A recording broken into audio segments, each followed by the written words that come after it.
Lookout Surf with Dan Nappy.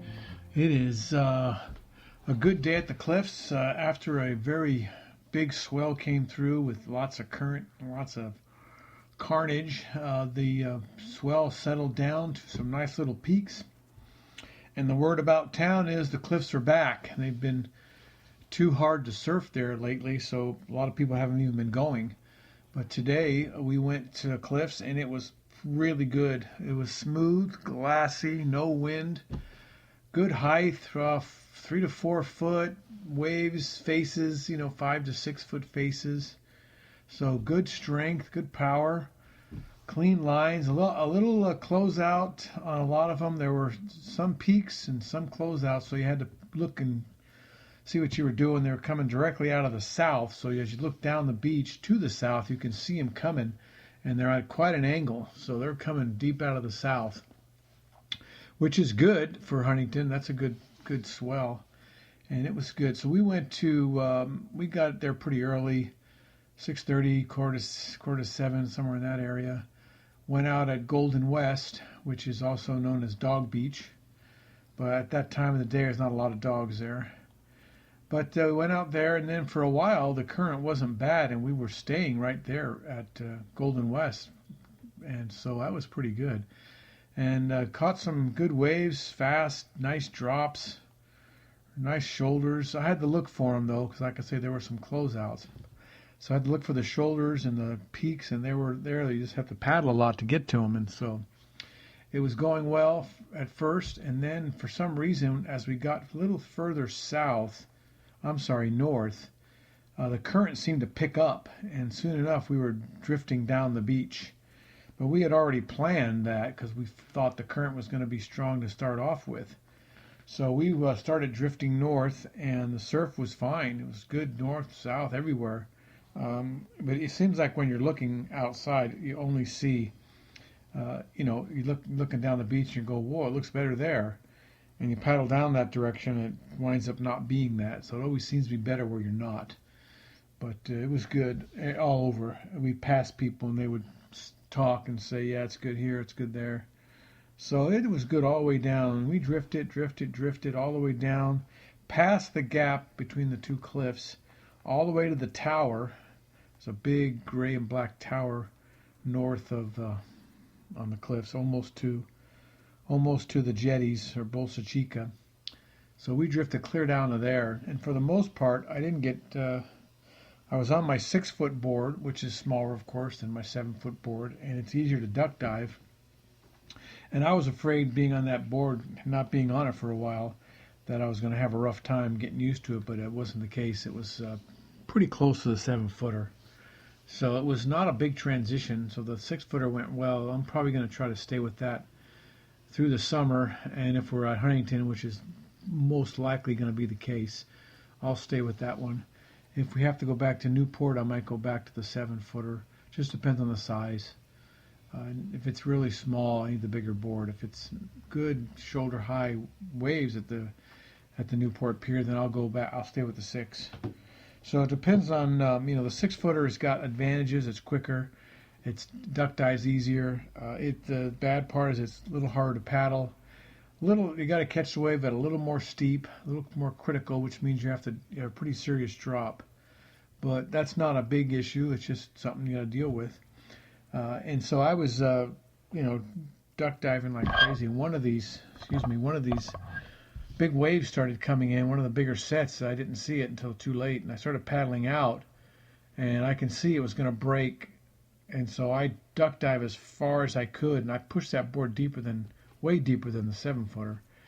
And that was the worst possible spot to be, because that wave broke right on me, and you could feel the power under the water. It felt like you went over a waterfall. You're under it, just boom.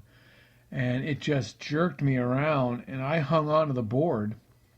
But I didn't come right back up the back because it pulled me over and tumbled me around, and I just kept hanging onto the board because that particular board has a real nice grip on it. It's a Libtech, and it's got a little rail that kind of runs along the outer rail, and it's just perfect gripping portion for the board, so real easy to hang on to. If I'd have been on the 7-footer, I definitely would have ripped out of my hands. So I hung onto the board in, a few seconds. Of course, seems like a lot longer than that, but it's just a few seconds. We popped up, and I say we, me and the board, popped up, and I just got back on and continued paddling, looking for that second or third wave that was in that set, but there wasn't one, which was good for paddling out, but not good for catching. So didn't get any waves in that set. And then going back a little ways, we were sitting there just minding our own business about where the flag is at the cliffs, and a pod of dolphins came by, and they weren't necessarily swimming in a definite direction. They were kind of swimming around in circles, and they kind of encircled me and one of the guys I was with, and encircled us, and then they were popping up and going all over the place, and I couldn't tell if they were playing or eating, but they were very, very close. They were within 10 to 15 feet most of the time, and then they drift off, and then they swing back around, so they were pretty close.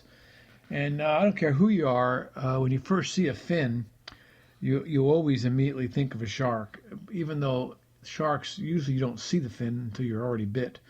But, whenever you see a fin, it crosses your mind, but you quickly discount that when you see them breathing, because sharks don't breathe. And as soon as they come up and they arch, you can see the opening on the back of their head, and it opens up and the air comes shooting out. That's a good sign, because it's not a shark. Sharks don't breathe air. They breathe air, but they breathe air from the bubbles in the water, not from outside. So dolphins pop up because they have to come up to get air. So that's a big plus when you see them popping up like that. It makes you feel a little better. And they're pretty friendly. They're pretty social, dolphins are. So they're around you. They don't really bother you. They get pretty close. They don't feel threatened, or they don't threaten us. They just kind of coexist in the water with the surfers. And sometimes they'll even catch waves with you. But pretty cool to have those dolphins swimming around you. Wasn't long, maybe 5 minutes. And then they moved on, started drifting further south for whatever reason. I don't know. Like I said, I don't know if they're eating or just playing. But they do both, so they do play. Or most fish don't really, but dolphins do play in the waves, and they jump out of the water, and they're just screwing around. So they have a personality. They have things they do that are fun. So overall, good day at Huntington. I suspect it's going to be a little bit bigger tomorrow. The tide will be a little bit higher tomorrow, but I think it'll be offset by the slightly bigger waves. So we're going to be about in the same situation as we were today, with the same kind of wave. Still not too big that you can't surf it, and not too small that the high tide washes it out. So because it doesn't break until it gets to the shore. But I think we're going to be really good tomorrow. So I'm hoping for a really perfect day tomorrow. I hope the wind stays off and all that, and we'll be back. So I think it's shortboard day tomorrow for me and for a lot of others. I don't think you need a longboard to catch those medium waves. A lot of times when the waves are mushy, you need a longboard or a longer board. I don't know what you consider a longboard. Everybody has a different interpretation of that, but anything over 7 foot, I think, is a longboard. 8-footers on up. Anything under 8, between 8 and 7 is marginal, depending on the shape. But usually above 8, it's considered a longboard. But like again, I say, it depends on what you do.